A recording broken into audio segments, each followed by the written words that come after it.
Pada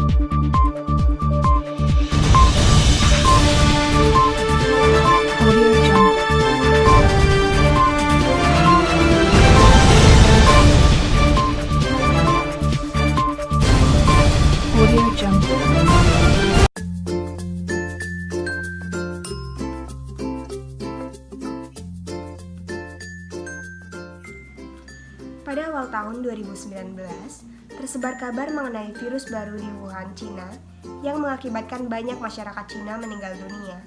Dan pada awal tahun 2020, virus yang mulai dikenal dengan nama COVID-19 ini telah tersebar di banyak negara dan mengakibatkan banyak masyarakat dunia menjadi korban.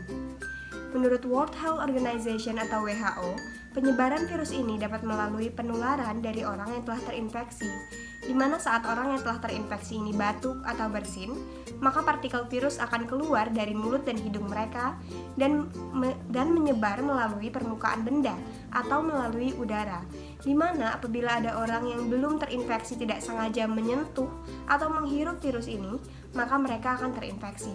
Penyebaran virus ini sangat cepat sehingga pada 11 Maret 2020, WHO menetapkan virus ini sebagai pandemi. Pandemi sendiri dalam Kamus Besar Bahasa Indonesia berarti wabah yang menyebar di mana-mana secara serentak dan mencakup cakupan geografis yang luas. Penetapan virus ini sebagai pandemi diharapkan dapat membuat pemerintah dan negara-negara dapat lebih agresif dalam pencegahan dan penanganan virus ini. Pemerintah diharapkan dapat mengidentifikasi, mengisolasi, dan merawat orang-orang yang telah terinfeksi virus ini sehingga dapat menghentikan penyebaran virus ini, dan pemerintah dan tim medis dapat fokus pada perawatan orang-orang yang telah terinfeksi. Di Indonesia sendiri virus ini memang meluas penyebarannya sejak awal bulan Maret lalu. Berdasarkan data dari covid19.go.id menyatakan bahwa jumlah masyarakat Indonesia yang terpapar positif corona sebanyak 1.528 orang, dengan rincian 81 orang dinyatakan sembuh dan 136 orang dinyatakan meninggal dunia. Berdasarkan data tersebut kita dapat amati bahwa penyebaran COVID-19 di Indonesia ini begitu cepat meluasnya dalam menjangkit masyarakat Indonesia. Dihitung dari awal bulan Maret, terdapat 2 orang yang terpapar COVID-19 ini, dan pada akhir bulan Maret bahkan hingga ribuan orang yang terpapar COVID-19 ini. Hal ini kemudian menjadi perhatian bagi pemerintah dalam menekan penyebaran COVID-19. Nah, terkait penanganan COVID-19 ini banyak pertanyaan juga dari masyarakat yang muncul, mulai dari apa yang dilakukan pemerintah dalam menangani masalah COVID-19 ini, dan apakah pemerintah sudah menerapkan prinsip-prinsip good governance dalam penanganan masalah ini. Ya, bila dilihat dari sudut pandang pemerintah pun sudah berupaya menerapkan prinsip-prinsip good governance dalam menangani masalah COVID, mulai dari transparansi jumlah kasus, baik yang terinfeksi, positif, sembuh, orang dalam pengawasan, pasien dalam pengawasan, ataupun yang sudah dinyatakan meninggal dunia. Pemerintah juga sudah menerapkan kebijakan physical distancing dan pembatasan sosial berskala besar atau PSBB. Hal tersebut juga telah menunjukkan bahwa pemerintah menerapkan prinsip good governance yaitu konsensus, di mana keputusan diambil untuk kepentingan masyarakat luas dan bukan untuk kepentingan pribadi. Dan di sini saya mengingatkan kepada seluruh jajaran bahwa fokus tugas kita kali ini adalah untuk menangani dan juga mengatasi kasus COVID-19 secepat-cepatnya. Dan menurut saya, negara yang akan menjadi negara pemenang adalah sebuah negara yang dapat menyelesaikan kasus COVID-19 secepat-cepatnya. Untuk itu, saya meminta kepada seluruh jajaran untuk mengeluarkan seluruh energi, tenaga, dan juga kekuatannya untuk mengendalikan penyebaran COVID-19 dan juga menangani dampak-dampaknya yang terjadi. Dan untuk kerja besar tersebut, tentunya gugus tugas sendiri tidak dapat bekerja sendiri. Di sini dibutuhkan seluruh peran masyarakat, organisasi-organisasi kemasyarakatan, dan juga sektor swasta dan termasuk tentunya organisasi pemerintahan. Dan di sini saya kembali menegaskan bahwa dalam penanganan COVID-19 ini, seluruh jajaran pemerintahan harus betul-betul berpegang teguh pada prinsip yang pertama, good governance, yang kedua, memegang teguh transparansi, dan juga yang terakhir adalah akuntabilitas. Menurut saya sendiri, tujuan pemerintahan kali ini hanya satu, yaitu merupakan keselamatan keseluruhan rakyat, baik keselamatan di bidang kesehatan maupun di bidang ekonomi.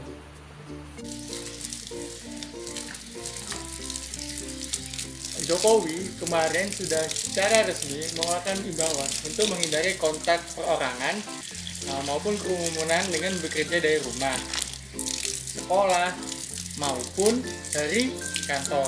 Nah, dari sini terciptalah yang namanya work from home atau WFH. Nah, menurut saya kebijakan ini di awal-awal sih memberatkan ya. Contohnya penghasilan terhenti, susah makan, susah juga keluar rumah. Ya, bingung lah pokoknya waktu itu. Nah, di sini menurut saya pemerintah itu harus bisa mengeluarkan kebijakan yang bisa membantu masyarakat luas, masyarakat ekonomi kecil, masyarakat yang memang butuh bantuan dan uluran tangan dari pemerintah. Contohnya yang bisa dikeluarkan adalah subsidi listrik, bansos, bantuan langsung tunai, yang tentunya itu adalah tepat sasaran. Dan mungkin juga kebijakan pemerintah lain yang bisa membantu dan meningkatkan perekonomian masyarakat di kala pandemi ini. Ya sudah, daripada nggak ngapa-ngapain, nyiram-nyiram aja. Lagi dan lagi, perlu dipahami bahwa penanganan COVID-19 tidak bisa hanya mengandalkan pemerintah, melainkan harus ada kerjasama dari berbagai pihak, salah satunya masyarakat. Perlu kerjasama antara pemerintah dan masyarakat, dan komitmen dari masyarakat untuk mematuhi kebijakan pemerintah agar pandemi ini cepat berlalu. Pandemi ini memang begitu meresahkan, namun sebagai masyarakat kita harus tetap turut berpartisipasi dalam menyelesaikan masalah ini, karena Indonesia adalah milik kita semua. Perlu diketahui bahwa partisipasi juga merupakan prinsip dari good governance, di mana partisipasi di sini diartikan sebagai masyarakat yang turut serta atau terlibat atau ikut campur dalam pengambilan keputusan secara langsung ataupun tidak langsung. Sebagai kepala lurah, saya melihat bahwa pada awal muncul COVID-19, pemerintah telah menetapkan kebijakan social distancing, jaga jarak, dan tetap di rumah aja. Karena pemerintah berharap kebijakan ini bisa memperlambat penyebaran virus COVID-19. Walaupun sudah melakukan social distancing, penyebaran COVID-19 masih terus bertambah. Kemudian, pemerintah menerapkan PSBB atau pembatasan sosial berskala besar. Tetapi, setelah beberapa bulan menjalani PSBB, banyak warga yang tidak patuh. Masih ada yang melakukan kegiatan di luar rumah. Masyarakat pun banyak menyalahkan pemerintah dan melakukan aksi protes. Kenapa pemerintah tidak tegas, tidak sigap dalam menanggapi COVID-19? Akhirnya, sebagai kepala lurah, saya turun tangan untuk menenangkan masyarakat bahwa pemerintah beranggapan kebijakan ini memang benar bisa memperlambat penyebaran virus, tetapi mempunyai sisi negatif, yaitu merusak ekonomi negara. Ada beberapa masyarakat yang tidak bisa bekerja dari rumah saja, seperti para ojek online. Maka dari itu, pemerintah melonggarkan PSBB untuk memperbaiki ekonomi negara dan tetap memperhambat penyebaran virus COVID-19. Dan saya meminta bantuan masyarakat untuk memerangi virus COVID-19 secara bersama-sama, karena peran dari seluruh masyarakat sangat dibutuhkan agar kebijakan yang pemerintah buat ini berjalan dengan baik dan berhasil. Sebenarnya, masyarakat juga bisa melakukan upaya pencegahan dalam bentuk pencegahan COVID-19 ini. Yang pertama adalah mencuci tangan dengan rajin saat keluar rumah dan saat akan masuk rumah. Yang kedua, menggunakan masker saat berpergian. Yang ketiga, tidak melakukan kontak dengan orang lain. Yang keempat, menghindari untuk menyentuh muka, hidung, ataupun mata karena itu bisa menjadi objek penyebaran COVID-19. Dan jika ingin bepergian dan ke tempat ramai, maka jaga jarak Anda dengan orang lain sekitar 1 meter. Momentum kemerdekaan ini menjadi semangat pemersatu bangsa dalam menghadapi coronavirus secara benar. Pesanan harapan Padahal kemerdekaan Indonesia diungkapkan untuk memberikan semangat, meningkatkan disiplin, terutama mematuhi protokol kesehatan saat pandemi. Masyarakat harus bersikap seperti menghadapi perang. Perlu adanya optimis menang dalam menghadapi COVID-19.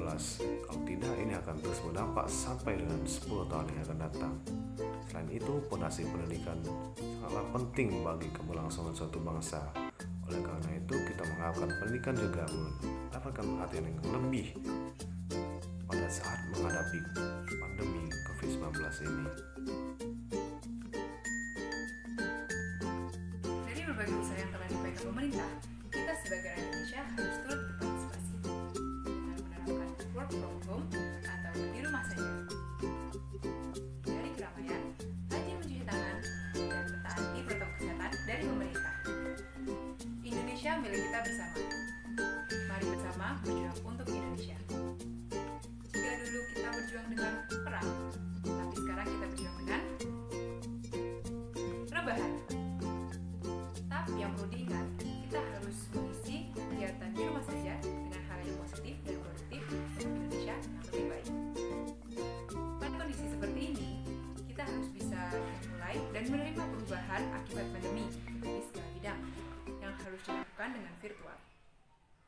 Tetapi, itu tidak menghambat kita sebagai generasi penerus bangsa untuk terus mengembangkan soft skill dan berkarya walaupun hanya di rumah saja.